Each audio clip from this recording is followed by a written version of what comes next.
عبداللہ ابن عباس رضی اللہ تعالیٰ عنہ، نبی علیہ السلام کے چاچا کے بیٹے مفسر قرآن عبداللہ ابن عباس، یہ بات یاد رکھیں کہ تفسیر کے معاملے میں جب اللہ رب العزت کے کسی فرمان کے تفسیر کی بات ہوگی، عبداللہ ابن عباس کی بات بڑی معتبر سمجھی جاتی ہے، جیسے کہ یہاں سمجھی جا رہی، اور امام بخاری رحمہ اللہ لے کے آئے کیونکہ مفسر قرآن تھے، اور مفسر قرآن یہ نبی کریم صلی اللہ علیہ وسلم کی دعا سے بنے تھے۔ اللہ کے نبی نے ان کے لیے دعا کی تھی، اللہم علمہ الکتاب والحکمہ، اے اللہ عبداللہ ابن عباس کو کتاب و حکمت کا علم دے۔ کتاب و حکمت کیا؟ کتاب سے مراد قرآن مجید، اور حکمت سے کیا مراد ہے؟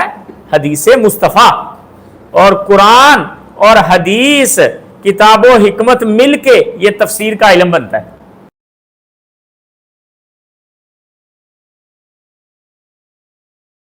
حدیث کے ساتھ ہی ہم تفسیر کرتے ہیں نا قرآن کی، یا بسا اوقات قرآن کی تفسیر قرآن کے ساتھ ہوتی ہے، بسا اوقات حدیث کے ساتھ ہوتی ہے۔ تو کتاب و حکمت کا علم یہ کہ اللہ اس کو مفسر قرآن بنا، اور اللہ نے پھر مفسر قرآن بنایا اور لوگوں نے مانا۔ اور شروع میں جب ان کی عمر کم تھی تب نہیں مانتے تھے۔ عبداللہ ابن عباس رضی اللہ تعالی عنہما کی عمر کم، لیکن علم بڑا سیکھا رسول اللہ صلی اللہ علیہ وسلم سے، کیونکہ چھوٹی عمر میں ان کو طلب تھی علم کی۔ یہ نبی علیہ السلام کے ساتھ ساتھ رہتے، نبی کریم صلی اللہ علیہ وسلم کے گھر میں بسا اوقات رات گزارتے، اپنی خالہ کے گھر میں۔ ان کی خالہ رسول اللہ صلی اللہ علیہ وسلم کی زوجہ تھی، آپ ان کے کزن بھی تھے اور خالو بھی تھے، تو یہ اپنی خالہ میمونہ کے پاس بسا اوقات رات گزارتے نبی علیہ السلام کی عبادات دیکھنے کے لیے، اور نبی کریم صلی اللہ علیہ وسلم سے دین سیکھنے کے لیے۔ اور پھر انہوں نے دین سیکھا، اور سیدنا عمر رضی اللہ تعالی عنہ کے دور میں عبداللہ ابن عباس کو حضرت عمر نے خصوصی پریفرنس دی، اور اپنی مجلس میں شریک کیا، شورا میں جہاں مشورہ کمیٹی تھی، تو سیدنا عمر رضی اللہ تعالی عنہ نے حضرت عبداللہ ابن عباس کو اپنے ساتھ بٹھانا شروع کیا۔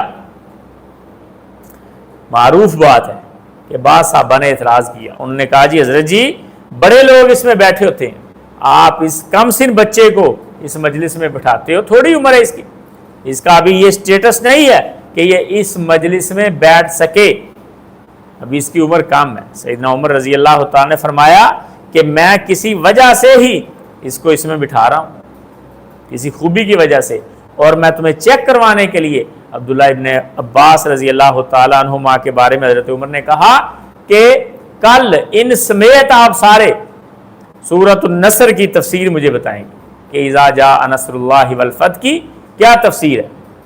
اور کل پھر حضرت عمر رضی اللہ تعالیٰ عنہ نے پوچھا، صحابہ نے اپنی اپنی تفسیر بتائی۔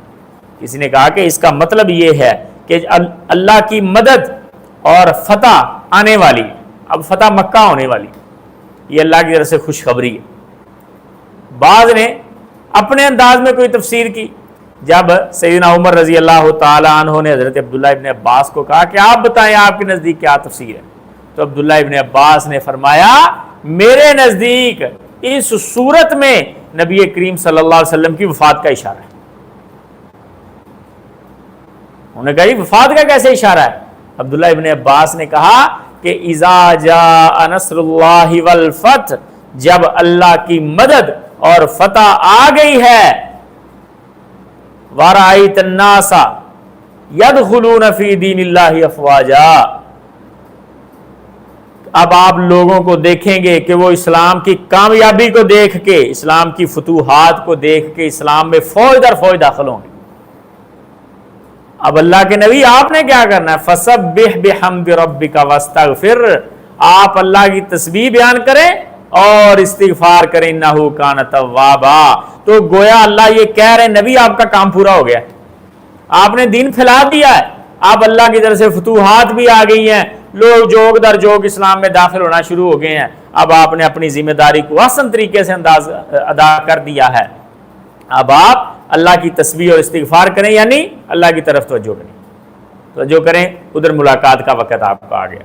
تو حضرت عمر رضی اللہ تعالی نے فرمایا کہ میرا بھی یہی موقف ہے، میرے نزدیک بھی اس صورت کی یہی تفسیر ہے جو عبداللہ کہہ رہا ہے، اور یہی تفسیر حضرت ابو بکر کے نزدیک تھی، یہی تفسیر حضرت ابو بکر کے نزدیک تھی، کیونکہ جب یہ صورت نازل ہوئی تھی تو سیدنا ابو بکر رضی اللہ تعالی نے رونا شروع کر دیا، صحابہ نے توجہ نہ دی, انہوں نے کہا یہ بزرگ آدمی ہے, پتہ نہیں کیوں رونا شروع ہو گئے ہیں.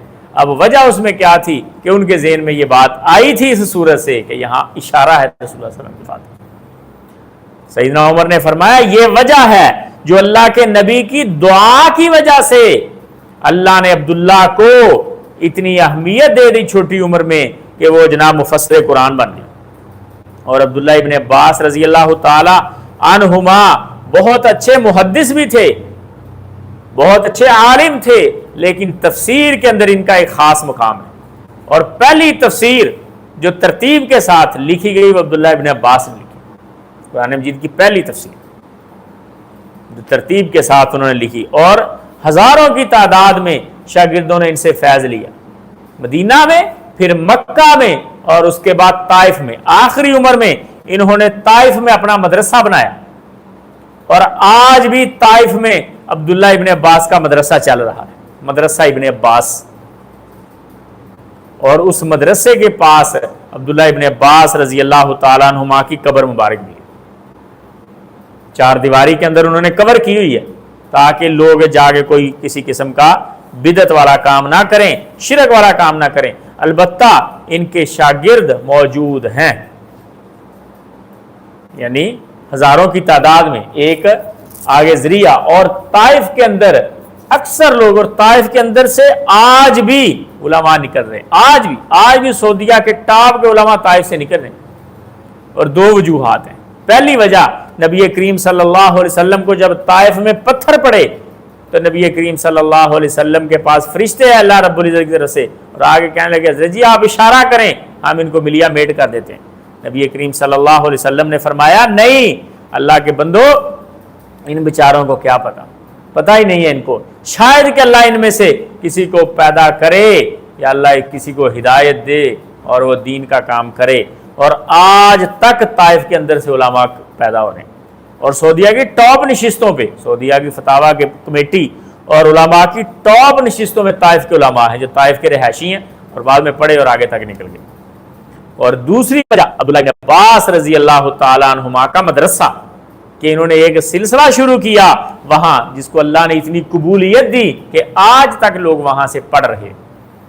اور عبداللہ ابن عباس یہ فرما رہے ہیں کہ نسخت هذه الآیت عدتها عند اہلها, اس آیت نے عورت کی اپنے خامد کے گھر والوں کے پاس عدت کو منسوخ کر دیا ہے.